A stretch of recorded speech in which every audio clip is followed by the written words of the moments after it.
हमारे साथ जुड़ गए हैं प्रशांत टंडन जी भी। प्रशांत जी का भी स्वागत करता हूं। जयशंकर जी, आपके पास। राजीव जी, ऐसा तो नहीं ही दिखाई दे रहा कभी। एक आध बार का भी होता था कि जैसे हमारे लिए हमारे पिताजी चुनाव लड़ रहे थे, तो काउंटिंग चल रही थी और तीसरे राउंड तक हम लोग 8-10 हजार वोट से जीत रहे थे और पता लगा कि अचानक बिजली गायब हो गई। और बिजली गायब हो गई जब उसके 5-10 मिनट बाद आई तो सब अफरा तफरी का माहौल था। कौन सा बैलेट बक्स कहाँ है, कौन गिना गया, कौन नहीं गिना गया है। और उसके बाद हम लोग 1000-2000 वोट से हार गए। तो ये पहले भी होता था, कभी कभार होता था, लेकिन जब से ईवीएम मशीनों का शुरू हुआ है तो इसके बाद से तो मुझे नहीं लगता कि कोई लंच करने चला जाए इसके लिए काउंटिंग रोक दी जाए। भाई आप अल्टरनेट अरेंजमेंट कर सकते थे, किसी को दे करके चार्ज दे सकते थे, वो करता, या वहीं पे बैठ के लंच कर लेते। बाकी लोग अपना काउंटिंग तो करते ही रहते हैं ना, काउंटिंग तो चलती रहती है, लेकिन काउंटिंग रोकने का मतलब तो बहुत ही, उसमें कहीं ना कहीं कुछ गड़बड़ जरूर है, कोई गड़बड़ झाला है तभी ऐसा हुआ है। और देखिए, मरवाड़ा की बात जो है, छिंदवाड़ा जिले में वो तो है ही है, लेकिन हिमाचल प्रदेश में भी हमीरपुर की सीट बहुत मुश्किल जीते हैं भाजपा के लोग। 1500 वोट से जीतना कोई बहुत बड़ी जीत नहीं कही जा सकती है, वो भी हारते ही हारते बचे हैं। और सबसे बड़ा लास्ट मतलब बीजेपी, अब जैसे पश्चिम बंगाल में आप देखिए, पश्चिम बंगाल में 3 सीटें उनसे टीएमसी ने छीन लिया।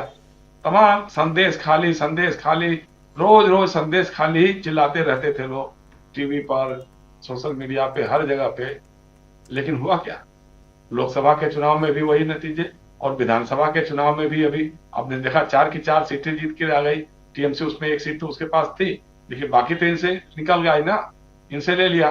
बिहार जैसे राज्य में जहां पे मतलब जनता दल यू और बीजेपी की सरकार है, तो जनता दल यू का उम्मीदवार हार गया, वहां एक इंडिपेंडेंट जीता है, तो वो भी एनडीए की हार है। मतलब बीजेपी के कहिए या जनता दल यू कहिए, एनडीए की तो हार पक्की है।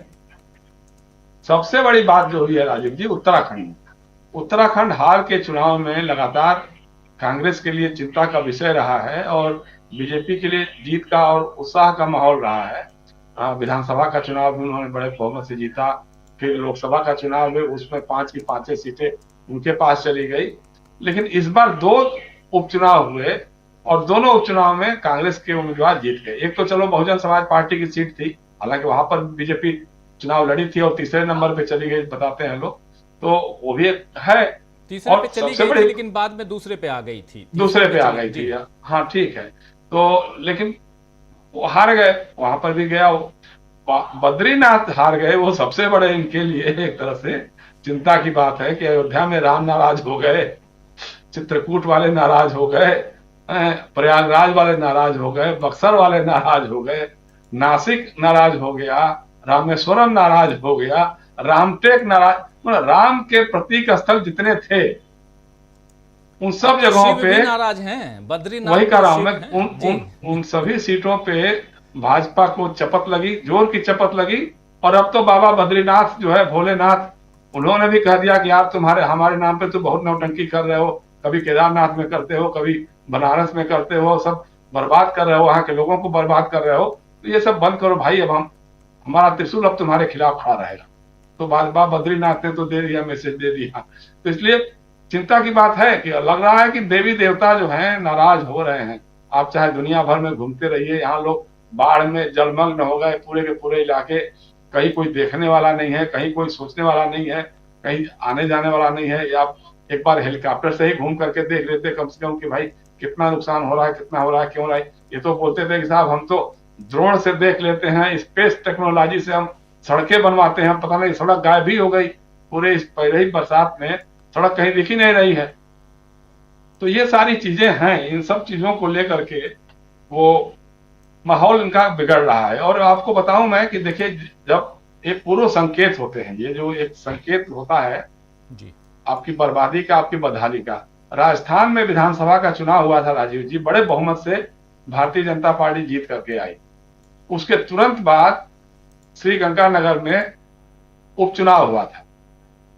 उस उपचुनाव में कांग्रेस के उम्मीदवार ने बहुत बड़े बहुमत से जीत हासिल की थी और बीजेपी ने ऐसे आदमी को उम्मीदवार बनाया, फिर वो चुनाव जीतने से पहले उसको मंत्री भी बना दिया था। तो लेकिन वो हार गया।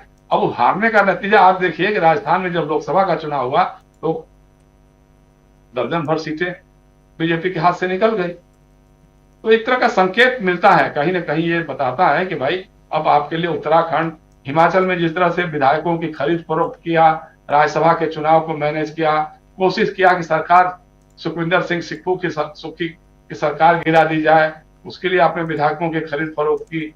अब उन विधायकों में जब चुनाव हुआ, उपचुनाव हुआ, तो देखिए आप कांग्रेस के लोग जीत करके आ गए, एक हमीरपुर की सीट छोड़ दी जाए तो ये कहने का मतलब है कि बदलाव साफ दिखाई दे रहा है, बदलाव के संकेत साफ दिखाई दे रहे हैं। और अगर ये संभलने की अभी इनकी नहीं है, देखिए संभलेंगे नहीं है, क्योंकि इनके अंदर जो अहंकार इनके डीएनए में घुसा हुआ है, जी फासिज्म इनके डीएनए में घुसा हुआ है।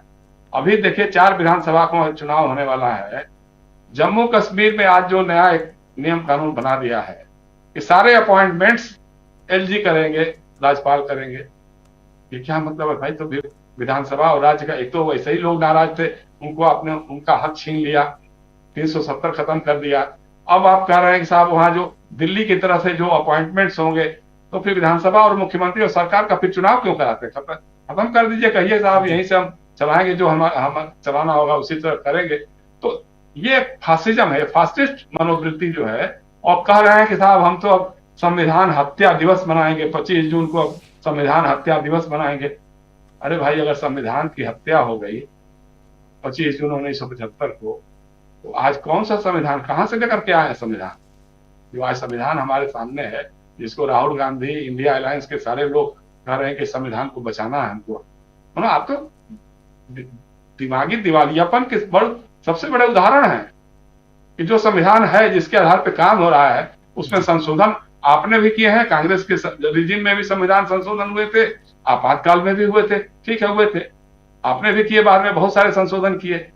लेकिन आपने कह दिया संविधान की हत्या हो गई साहब, उस दिन तो हत्या हो गई, तो हत्या हो गई, क्या मरा हुआ आदमी फिर से आ जाता है क्या वापस?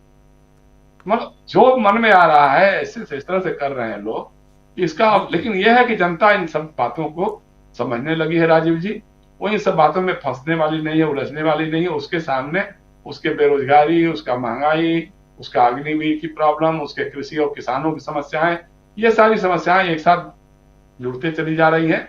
और वो देख रहे हैं कि अब राहुल गांधी और उनके नेतृत्व में इंडिया अलायंस जो है कांग्रेस जैसा से इमर्ज कर रही है, तो इसका मतलब कि अब वो लोगों में उम्मीद की किरण दिख रही है और वो उसके पीछे लामबंद होंगे। और उसके सबसे शुरुआती नतीजे इन 4 विधानसभा के जो चुनाव होने वाले हैं, महाराष्ट्र है, झारखंड, ये हरियाणा है, झारखंड और जम्मू कश्मीर है, तो उसमें उसके रुझान दिखाई दे जाएंगे। फिर उसके आगे का दिन भी इनके लिए भारी ही पड़ने वाला है। जी राजीव। बिल्कुल बिल्कुल बिल्कुल 13 सीट